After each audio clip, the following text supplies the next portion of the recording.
जय श्री कृष्ण। आज 11 मे शनिवार। बऱ्याच दिवसांनी आपण शनिवारी क्लास घेतोय। शनिवारी सहसा नसतो, पण मारुती रायाची कृपा आपल्यावर असल्यामुळं आणि काल माझी अडचण असल्यामुळं आज आपण हा घेतोय वर्ग। सगळ्यांना शुभेच्छा। खरं म्हणजे काल अक्षय तृतीया होती। अक्षय तृतीयेच्या फक्त मी शुभेच्छा पाठवल्या होत्या सगळ्यांना। आज पुन्हा एकदा त्या निमित्तानं शुभेच्छा देते की आपलं हे जे व्रत आहे किंवा आपलं हे जे साधना आहे ही अक्षय राहू दे अशी सगळ्यांना म्हणजे देवा अशी प्रार्थना। वसुदेव सुतं देवं कंसचाणूरमर्दनं देवकी परमानन्दं कृष्णं वन्दे जगद्गुरुं। गुरुर्ब्रह्मा गुरुर्विष्णुः गुरुर्देवो महेश्वरः गुरुः साक्षात् परब्रह्म तस्मै श्रीगुरवे नमः। शान्ताकारं भुजगशयनं पद्मनाभं सुरेशं विश्वाधारं गगनसदृशं मेघवर्णं शुभांगं लक्ष्मीकान्तं कमलनयनं योगिभिर्ध्यानगम्यं वन्दे विष्णुं भवभयहरं सर्वलोकैकनाथं यं ब्रह्मा वरुणेन्द्ररुद्रमरुतस् स्तुन्वन्ति दिव्यैस्तवैर्वेदैः साङ्गपदक्रमोपनिषदैर्गायन्ति यं सामगाः ध्यानावस्थिततद्गतेन मनसा पश्यन्ति यं योगिनो यस्यान्तन्न विदुःसुरासुरगणा। देवाय तस्मै नमः, देवाय तस्मै नमः। जय श्रीकृष्ण। सर्व श्रोत्यांना आणि भगवद्गीता भक्तांना सादर वंदन। आधीच पुन्हा एकदा सांगते की आजपासून आपण आता ज्ञानेश्वरीची वेळ बदललेली आहे। 4:30 ऐवजी 5 केलेली आहे। सगळ्यांनी त्याची म्हणजे लक्षात ठेवावं आणि त्याप्रमाणे 5 वाजता आपण जॉईन होत जाऊया संध्याकाळी। आणि आज आपण आता ही भगवद्गीता सकाळी 11 वाजता घेतोय। ती वेळ मात्र कधीच बदलणार नाही। आता सोमवारपासून वर्ग होतील, रविवारी काही आपण वर्ग घेत नाही। जे कोणी नवीन आले असतील त्यांनी पण हा बदल लक्षात घ्यावा। त्यांचंही पुन्हा स्वागत, मनापासून अभिनंदन। आपण परवा शारीर तप आणि वाचिक तप, वाङ्मयीन तप असं पाहिलेलं होतं। वाङ्मयीन तप म्हणजे वाणीमुळं जे करायचे, खूप सुंदर असा त्याचा आशय होता की प्रत्येकानं दुसऱ्याला न दुखावता, न बोचणारं असं कधी बोलू नये। किती विचार करून बोलायला पाहिजे बघा, पण असं होत नाही। नकळत आपल्या हातून कधीतरी दुसऱ्याचं मन दुखावलं जातं।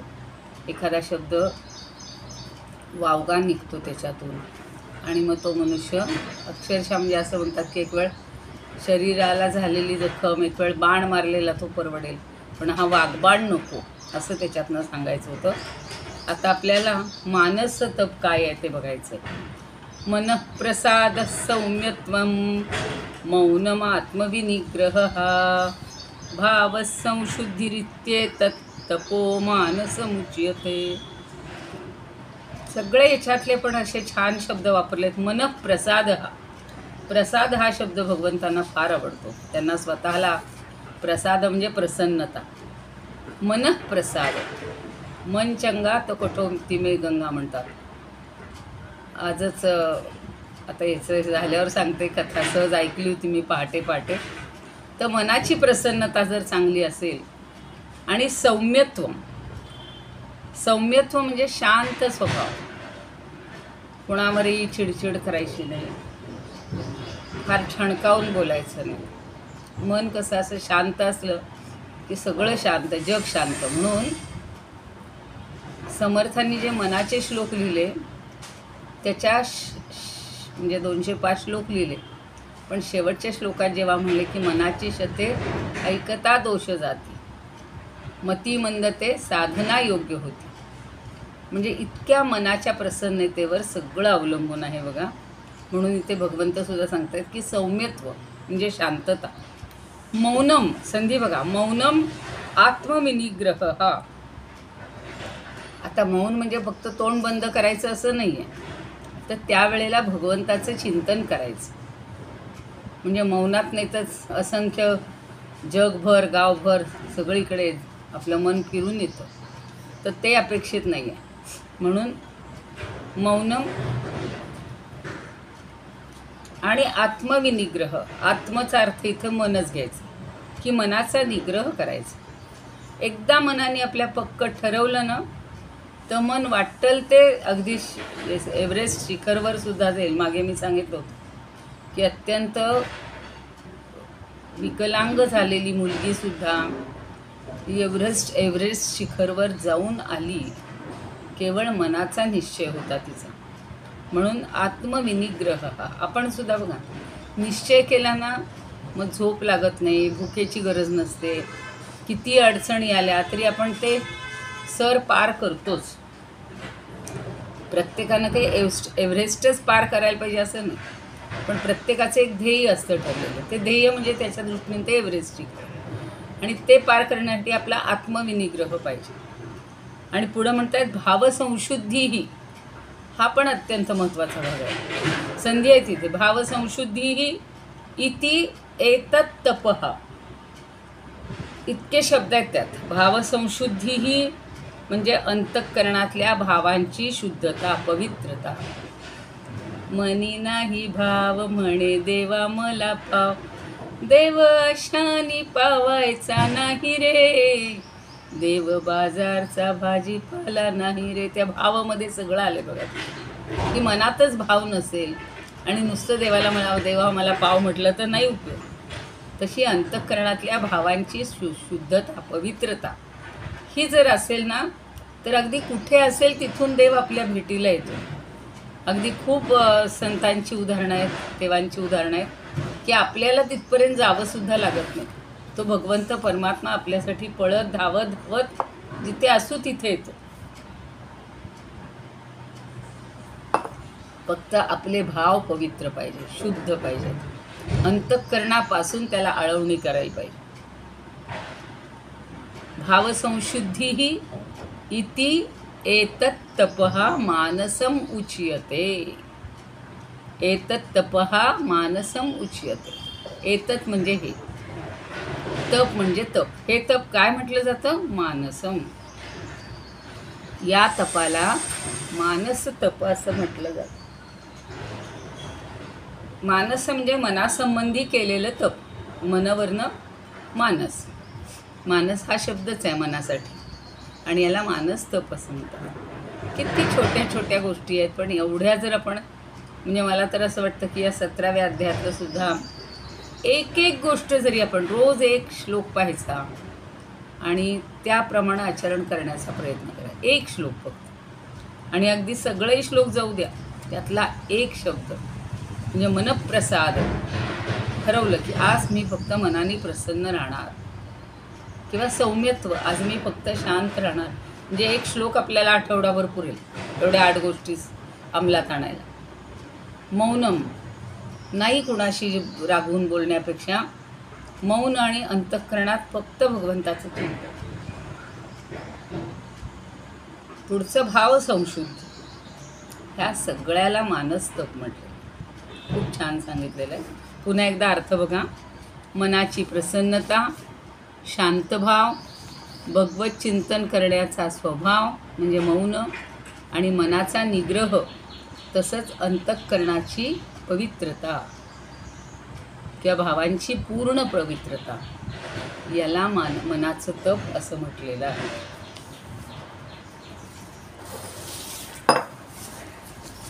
समश्लोकी बघूया. इतकी सुंदर आहे ना, प्रत्येकाची रचना अशी मनामध्ये घोळत राहते बघा. विनोबा भावे म्हणतात, प्रसन्न वृत्ती सौम्यत्व, आत्मचिंतन संयम, भावना राखणे शुद्ध, मनाचे तप बोलिले. संत तुकाराम म्हणतात, मन प्रसन्ना मौनी ध्याने वागे, मन प्रसन्नता प्रसन्ना मौनी ध्यानी वागे, सौमत्वेन पांगे चांचल्यते, सौम्यत्वेन पांगे चांचल्य. त्याचं इतकं सौम्यत्व आहे की त्याचं चांचल्य असं विखरलं जात नाही. ते सुद्धा चंचलतासुद्धा एक जागी स्थिर राहते. एवढी या मनप्रसन्नची सांगितली. निग्रह मनाचा चित्तात निष्काम, सदा स्मरे राम कृष्ण हरी. कुठल्या तरी देवाचं सतत चिंतन करायचं. मानस हे तप जाणावे फाल्गुना, आता सत्वगुणा ऐक तुकी. आता तुला हा तुकाराम सत्वगुणाबद्दल सांगतोय असं म्हणतात. वामन पंडित म्हणतात, मन प्रसन्नता मौन, सौम्यत्व मन निग्रह, चित्ती निष्कामता ऐसे, बोलिजे तपमानस. गोखले म्हणतात, मन प्रसन्न मन शांती ही, मौनता आत्मसंयम, अंतःकरण पावित्र्य, मनाचे तप बोलती, प्रसन्नता सौम्यपणा, मौन चित्त विनिग्रह, भावनांची शुद्धता हे, तपमानस बोलिले, प्रसन्न वृत्ती शास्त्र. हे झालं सेनापती बापटांचं. पुढं वाचतच राहिले. आणि नंदापुरे म्हणतायत, प्रसन्न वृत्ती शांत भाव मनी, मौन व्रत मन संयमन, प्रसन्न वृत्ती शांत भाव मनी, मौन व्रत मन संयमन, अंतःकरणी सदा शुद्धता, मानस तपत्यावदे जन, मानस तपत्यावदे जन. हरिपंडित म्हणतात, पहा निरसते कैसे, पहा निरसले कैसे, रजतमासी जेणे मने, रजतमासी जेणे मने, सुशांती बहुबाणली म्हणून नातळे कामने, पहा निरसले कसे रजतमासी जेणे मने, सुशांती बहुबाणली म्हणून नातळे कामने, स्थिरत्व निज चिंतनी बहुत बोलणे सांडले. स्थिरत्व निज चिंतनी, काय सुंदर सांगितले बघा. बहुत बोलणे सांडले, सांडून टाकलं बहुत बोलणं, कमी बोलायचं. असे समज अर्जुना तप मने मनी साधले, असे समज अर्जुना तप मने मनी साधले. असं मनामध्ये असं तप मनामध्ये साधलं ना, त्याला मनाचं तप असं म्हणत, असं समज बरं का. आत्ता म्हणलं तसं बघूया, प्रयत्न करूया. आज शनिवारपासून एक आमचे रामायणाचं जे कार्य करणारे शरद कुबेर, ते दर शनिवारी मौनव्रत करायचे. म्हणजे धरतात, अजूनही धरतात, की त्या दिवशी शांत राहायचं. अवघड असतं बरं का. आणि आमची एक राधिका अपराजित म्हणून होती, ती ला आलेली होती. संस्कृत संभाषणाचे वर्ग घ्या. वर्षभराची तिची नियुक्ती होती. महिन्याला 10,000 रुपये. आता हे 20 वर्षापूर्वीची गोष्ट, 2001-2 साली, म्हणजे 22 वर्ष झाली. त्यावेळी तिला 10,000 रुपये मिळत होतं संस्कृत भारतीकडून. असं आहे, जे मन लावून केलं ना की सगळं आपलं छान होतं. आता ती पुष्कळ सगळं झालं तिचं व्यवस्थित, पण अजूनही हे कार्य चांगलं करत राहते. तर मनाची सर्वोत्तम शांती, स्वच्छता म्हणजे संपादन करणं, सौम्यता, ज्याला चांगले मनाचे व्यवहार म्हणतात, आणि मुखावर ज्यामुळे प्रसन्नता येईल अशी अंतःकरणाची शुद्धी. चेहराच तुमचा बोलून सांगतो बघा की तुम्ही मनाने आनंदित आहात का काहीतरी खट्टू झालेलं, ते चेहऱ्यावरनंच कळतं. आणि मौन म्हणजे अंतःकरणाचा संयम. सोपं नाही आहे. ठरवते मी की आपण करूया. आता मलाही वाटलं होतं आज शनिवार आहे, धरावं मौन, पण म्हणलं क्लास घ्यायचा आहे, नको मौन धरायला. आणि वाणीचा संयम मनाच्या संयमामुळं होतो. मनावर संयम असेल तर प्रत्येक गोष्ट आपल्याला होऊ शकते. म्हणून मन हा मनावर नियंत्रण, मनाला ताब्यात ठेवणं हे फार महत्त्वाचं. आणि म्हणून कार्यातून कारण स्पष्ट करण्यात येते. मनाचं नियंत्रण अर्थात सर्व बाजूंनी साधारणपणे मनाचा निग्रह आणि भल्या भावांची शुद्धता, अर्थात दुसऱ्या बरोबर व्यवहार करताना ज्यामध्ये लपवाछपवी काही असत नाही, सगळंच ज्याला निखळ म्हणतात, शुद्धता इतकी असते की आत बाहेर एकच. असं म्हणतात ना की जसं सगळी यंत्र वगैरे ही आपण शुद्ध करतो, स्वच्छ करतो बघा, तसं आपल्या मनातल्या जे काही कोपरे आहेत, कुठेतरी काहीतरी घरातली बघा धूळधाण सगळी काढतो आपण, जाळी जळमटं काढतो आणि घर स्वच्छ करतो. तसं मनामध्ये कुठंतरी कोपऱ्यात कुठंतरी एवढंसं किंतु काहीतरी राहिलेलं असेल तर ते सगळं स्वच्छ करायचं, सगळं काढून टाकायचं. आणि मग हा संयम किंवा हा आत्मनिग्रह याला म्हटलेला आहे. आत्मनिग्रह म्हणजे या ठिकाणी सांगितल्याप्रमाणे कायिक, वाचिक आणि मानसिक ही 3 प्रकारची तपं जर माणसांनी केली ना, तर पुढचे जे सत्वाधिक भेद सांगितले होते ते खरं इथून पुढं होते 17, 18, 19. आपण थोडासा धावता आढावा घेऊया. म्हणजे तुम्हाला ज्यांना त्या दिवशी असं वाटलं होतं की हे पहिले तप राहिले आणि तुम्ही पुढचेच घेतले, तर तेही वाटायला नको. आणि पुढं पुन्हा एकदम पुढच्या श्लोकापासून केल्यावर मधले श्लोक राहिले असंही वाटायला नको. तर ते जरा बघून घेऊ आपण. आता या मनाबद्दल सांगत होते मी. सकाळची एक कथा म्हणजे त्या रेडिओ कधी नव्हे तर ऐकायला मिळाला. 5, 5:30लाच निघालो होतो आम्ही पुण्याहून. आणि रेडिओ लावू म्हटलं आता बघूया काहीतरी पहाटेच्या प्रसन्न वेळी जरा अभंगवाणी वगैरे छान वाटते. तर 2 त्या अभंगाच्या अगोदर किंवा भक्तिगीतांच्या अगोदर मध्ये एखादी हिंदीतनं कथा सांगत होते. तर म्हणे एक खूप श्रीमंत मनुष्य असतो आणि त्याला ना जरा काही झालं की खूप संतापायचं, खूप राग यायचा. त्याच्या मनाविरुद्ध जरा जरी झालं तरी खूप संतापायचं आणि मग त्याची सगळी मनःशांतीच ढळायची. तर म्हणे काय करायचं आता. म्हणून त्याला एक सज्जन किंवा असे संत महात्मे भेटतात आणि त्या गावात आलेले असतात. तर तो त्यांना विचारतो की गुरु म्हणे मी काय करू बरं, माझ्या मनानं खूप राग आला, क्रोध आला की मला काही चैनच पडत नाही आणि सगळं माझं मनाचं संतुलनच बिघडून गेलेलं आहे, तर मी काय करू. तर म्हणे थांब मी तुला ना एक औषध देतो.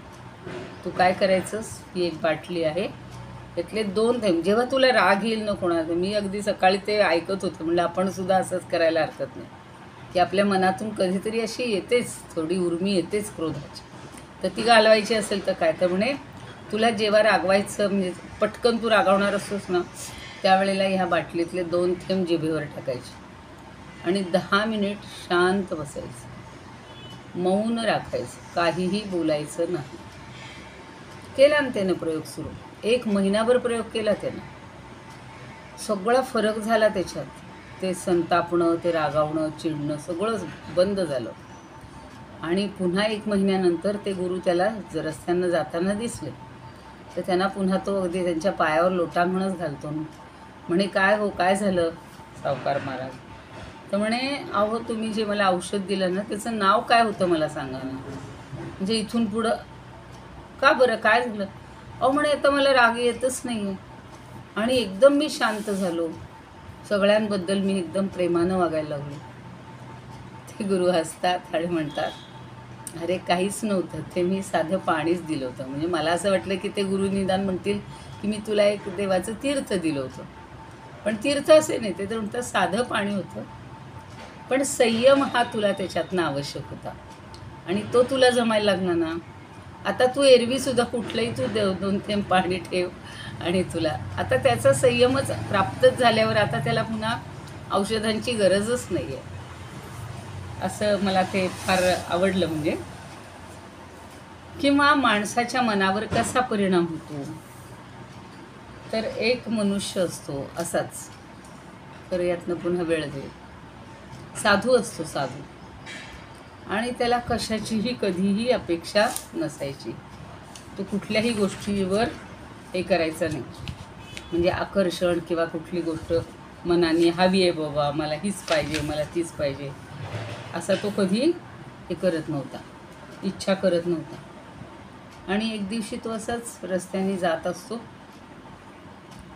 तर एक महिला असते झोपडीच्या बाहेर आणि ती म्हणते की म्हणे, गुरु तुम्ही या ना साधू महाराज, माझ्या झोपडीतली भाजी भाकरी का, माझा नेम आहे काहीतरी कोणाला तरी जेवायला द्यायचं. तर हा म्हणतो मी घेत नाही हो, मला फक्त भिक्षा साधी लागते. नाही म्हणे, आजच्या दिवस फक्त तुम्ही माझं ऐका. आणि तिनं त्याला ताजी भाकरी साधी आपली भाजी भाकरी करून वाढली आणि छान झालं. म्हणजे त्यालाही आनंद झाला. अगदी ती गरम भाकरी कुणाला चुलीवरची आवडणार नाही म्हणून. आणि ती खाऊन तो अगदी तृप्त झाला आणि निघाल्यानंतर त्याच्या लक्षात आलं की अरे माझी झोळी जड का झाली आहे, झोळीत काय घेतलं गेलं मलाच आठवत नाही. तो बघतो तर त्या बाईच्या घरचा तांब्या जो असतो तो चुकून त्याच्या झोळीत पडला गेला. तर पडला म्हणजे कसा की त्यानं हात धुवायला जे पाणी आणलं असेल, पाणी पिऊन झाल्यावर, आणि तो तिला नेऊन न देता तो झोळीत टाकला गेला. तो बराचसा भाग चालून आला होता. त्याला असं वाटतं की नाही बाबा, आपले हे चुकीचं झालं आहे आणि आपण कसं काय बरं, हा तांब्या मी आणलाच कसं काय, मी कुणाचंही काही म्हणजे अपरिग्रहाची माझी भावना आहे आणि हा आला कसा तांब्या, बरं ठीक आहे चुकून आला असेल जे काय, आपण पहिला तिला नेऊन देऊया. एखादा म्हणला असा आता एवढं लंब आलं 4-5 मैल, आता मी कशाला जाऊ, पण तो सज्जनच असतो, तो जातो आणि त्या बाईला नमस्कार करतो आणि म्हणतो, हा तुमचा तांब्या माझ्याबरोबर आला हो, हा एवढा तुम्ही घ्या बरं.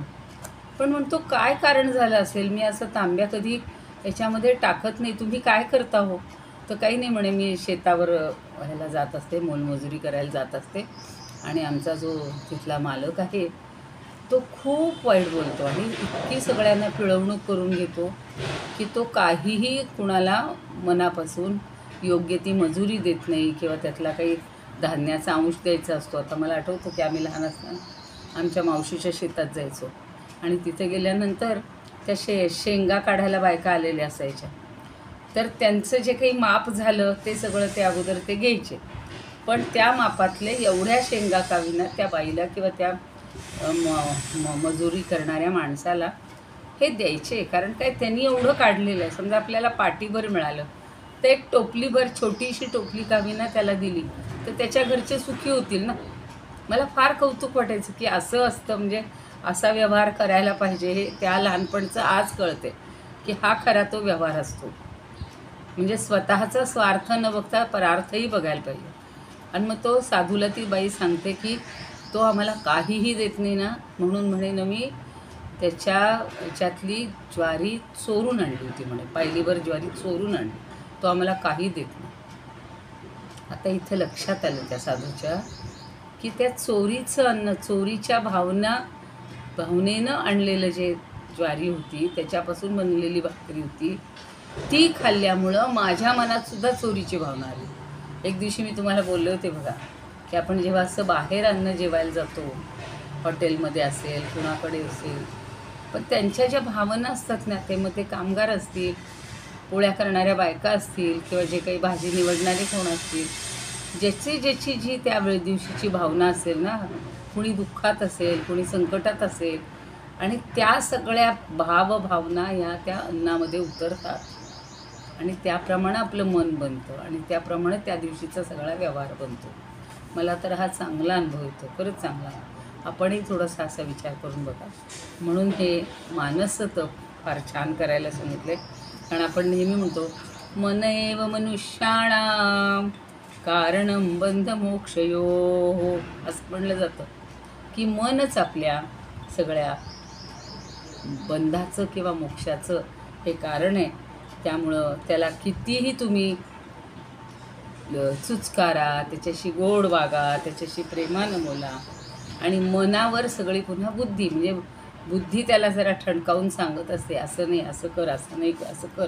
कारण योग्य अयोग्य मनाला कळतच नाही, ते संकल्पही करतं आणि विकल्पही करत असतं, पण बुद्धी त्याला योग्य. म्हणून आपण व्यवसायात्मिका बुद्धी रेकेह कुरुनंदन पाहिलेलं दुसऱ्या अध्यायात, किती एकच आहे. आणि व्यवसायात्मिका म्हणजे निश्चय करणारी बुद्धी असते. जेव्हा बुद्धी निश्चय करते ना की नाही मी आज हे करणार म्हणजे करणारच, चांगल्या गोष्टी करायचं जेव्हा बुद्धी निश्चय करते तेव्हा मन त्याचं आपण हल्लीच्या भाषेत फॉलो करत असतो, म्हणजे ते ऐकत असतो. वास्तविक मन आणि बुद्धी या दोन्ही एकाच नाण्याच्या दोन बाजू आहेत. पण बुद्धीचा जो योग्य आणि अयोग्य म्हणजे विवेक जो म्हणतो तो बुद्धी करत असते आणि मग मन हे तिचं ऐकत असतं आणि सगळं त्याप्रमाणे वागत असतं. बरं ठीक आहे. पुढचं जे आपण सात्विक तप पाहिलेलं होतं त्याच्यावरचे समश्लोकी थोड्या घेऊयात. तसं समजावून दिलेलं आहे मी. सात्विक मनावर तर खूप आपण पाहिलेलं आहे. खूप छान असा तो श्लोक होता. श्रद्धया परया तप्तं तपस्तत्त्रिविधं नरैः अफलाकांक्षिभिर्यज्ञैः युक्तैः सात्विकं परिचक्षते. तर जे मन किंवा जे तप हे कसं आहे, निष्काम बुद्धीनं अगदी श्रद्धेनं केलेलं आहे, श्रद्धापूर्वक आचरण केलेलं असतं. मग ते कायिक वाचिक मानसिक आपण आधी पाहिली त्यातलं प्रत्येक तप हे जेव्हा अशा पद्धतीनं आचरण केलं जातं तर त्याला सात्विक तप असं म्हणतात. म्हणजे निष्काम परब्रह्म निष्काम तो हा गवळी या घरी वाक्यावाळे अंधू कृष्ण नवनीत चोरी. त्याचं मन फार स्वच्छ होतं, त्यामुळं त्यानं लोणी चोरलं तरी कशासाठी, खूप छान असं ते होतं. आता आपण त्याच्यावरच्या समश्लोकी तेव्हा मला बघता आल्या नव्हत्या कारण मोठा ग्रंथ नेता येत नाही बरोबर. तिहेरी तपते सारे श्रद्धा उत्कट जोडुनी शारीर मानस आणि हे शारीर वाचिक म्हणजे वाङ्मयीन आणि मानस ही तिन्ही तप पुढच्या 3 प्रकारे होत असतात. तर त्यातलं हे सात्विक सांगतात. तिहेरी तपते सारे श्रद्धा उत्कट जोडुनी समत्वे फळ सोडूनी घडले जाण सात्विक. सगळी समत्व बुद्धी आल्यामुळं आणि फळाची अपेक्षा सोडल्यामुळं जे तप होतं ते सात्विक आहे. संत तुकाराम म्हणतात, महाश्रद्धे केले जे का आराधना त्रिधा ते करुनी तपा लागी फळेच्छा वाचुनी निष्ठायुक्त वाला जेवी बैसविला नारदाने. वाल्हा म्हणजे वाल्या बरं का, काय सुंदर लिहिले बघा. अथवा वामदेव कपिल दत्तात्रेय त्यांच्या पडे पाय निष्कामत्वे सात्विक हे तप ऐकावे रे कृष्णा राजसाची तृष्णा वर्णी तुका. आता किती छान, म्हणजे खरं भगवंत सांगतात पण भगवंत आणि तुकाराम एकच झाले, त्यामुळे ते तुकारामच म्हणतायत की अरे सात्विक हे तप ऐकावे रे कृष्णा राजसाची तृष्णा वर्णी. आता म्हणजे वर्णी तुका. आता तूच सांग, तू का याचे 2 अर्थ होतात. तू आता राजस का सांगतोयस किंवा मी तुका तुला आता राजस तपाचं वर्णन करतोय. मजा आहे सगळी. केले जे आता वामन पंडित म्हणा, केले जे परमश्रद्धे करून तपते त्रिधा तपते त्रिधा विना फळाच्या जे युक्त तप सात्विक बोली जे. गोखले म्हणतात, अतिश्रद्धायुक्त तप करीती त्रिप्रकारचे फलाशा टाकुनी केल्या म्हणती तप सात्विक. सेनापती बापट म्हणतात, श्रद्धेने श्रेष्ठ त्रिविध तप हे करीती जनी श्रद्धेने श्रेष्ठ त्रिविध तप हे करीती जनी फलाकांक्षा शून्य योगी तया सात्विक बोलती. नंदापुरे म्हणतात, फळ आकांक्षा मनी न धरिता निष्कामी नर त्रिविध तप बहुश्रद्धेने आचरती जे वदती त्या सात्विक तप. तर हरिपंडित म्हणतात, समज मानस वाचिक कायिके जरी आहे तू तपे तपसादिके फळवसे करीतील सहे तुके न तरी सात्विक होय कदापि ते. फळाची जर कधी अपेक्षा केली असेल तर ते सात्विक होणार नाही. म्हणजे तू फळाची अपेक्षा न धरता समत्व बुद्धीनं कर्म करत राहा, असं हे सात्विक याच्यामध्ये सांगितलं. आता राजसमध्ये काय सांगतात बघा. फक्त आपण समश्लोकी घेतो आणि पटापटा अर्थ. सत्कारमान पूजार्थं तपोदंभेन चैवयत क्रियते तदिह प्रोक्तम राजसं चलमध्रुवम. म्हणजे आपली कीर्ती व्हावी, आपला आदर सत्कार व्हावा किंवा आपल्याला लोकांनी नजराणे द्यावेत अशा हेतूनं किंवा ढोंग माजवण्याच्या दृष्टीनं जे तप केलं जातं की जे क्षणभंगूर आणि अनिश्चित असं फळ देत असतं किंवा फळ मिळेल असा नियम याला इथे शास्त्रात राजस्तप असं म्हटलेलं आहे. विनोबाजी म्हणतात, सत्कारादिक इच्छुनी केले जे दंभ राखुनी, ते चंचळ इथे जाण तप राजस अस्थिर. आता मी इतरांची सांगते. सत्कारमान पूजा ह्यास्तव करणे तपस समारंभ. म्हणजे तप हे समारंभासारखं केलं जातं.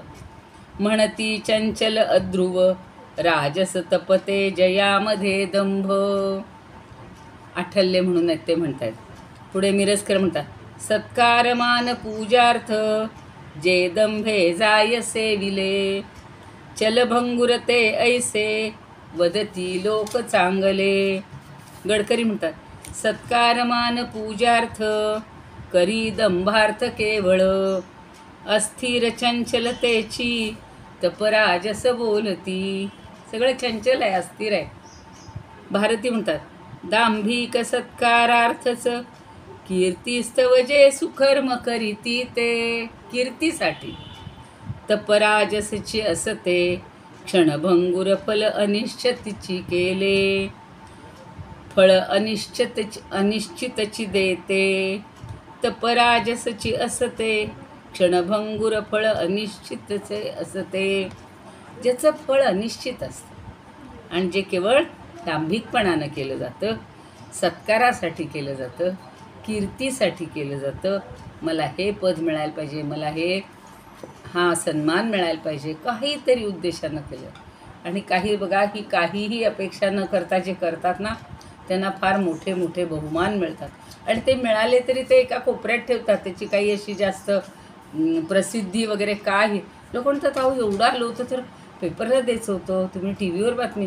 आता टी व्हीवर वगैरे आपोआप येतच असतात, हल्ली काही सांगावंच लागत नाही.